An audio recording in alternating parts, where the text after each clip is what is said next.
says leave the road, the compass she ain't no good. Man, we're really out here in this backwoods. Some say it's the boondocks, some say it's off Don't grid. hit that tree. We're bearing down, we're RVBMP. Oh man, it's here, Dawn. Finally, here she is. The new shed, that's going to be awesome. Actually, it's new to us. It's about a 10-year-old shed. Right. You can probably tell by looking at it, we got to get a coat of paint on her and do a bunch of stuff. But we actually bought that while we were still in Michigan, before we had come down here and bought this little base camp property in Texas. Right.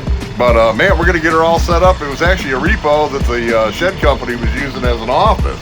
Right, so I had a few things done to it, a little bit of electrical, a little bit of plumbing. Yeah, nothing. We're gonna have to re-plumb everything. Oh, sure. But the electrical was in, and the big thing to me was it was insulated. Right, very important. So we're gonna do lots of cool things to it. And by the way, if you're not subscribed, we hope you do.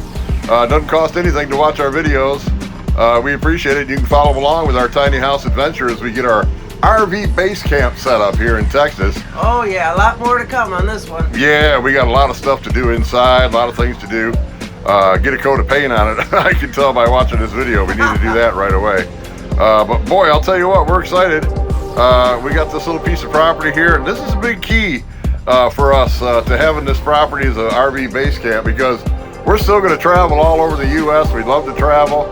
But you know what? Every once in a while, we've been out here about a year now, living in the RV. Right. And I'd say about yearly, it's nice to take a little break, maybe a month or so, and stay at a little something that ain't moving. Exactly.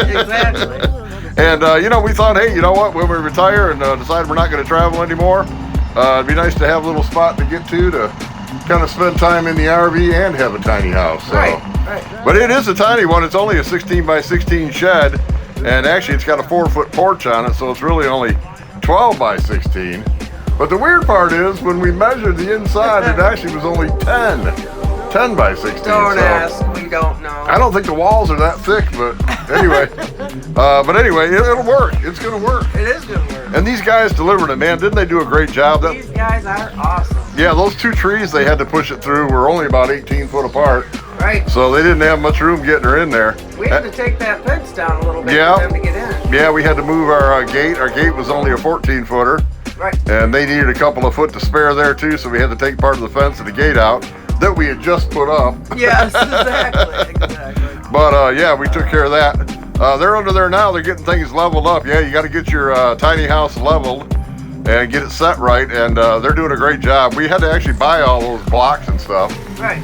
To set it down. And that thing he's using there is so cool, man. It's called a mule.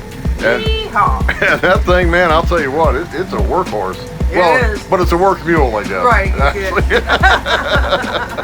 But yeah, they're doing a great job. The guy in blue there, I think his dad actually owns the shed moving company. I think so. I think he was kind of being trained a little bit. Yeah, and I like that. I like when the owner's son gets out there and has to learn, from the ground up. Trade, right. Yeah, learn it from the ground up. So he was doing great.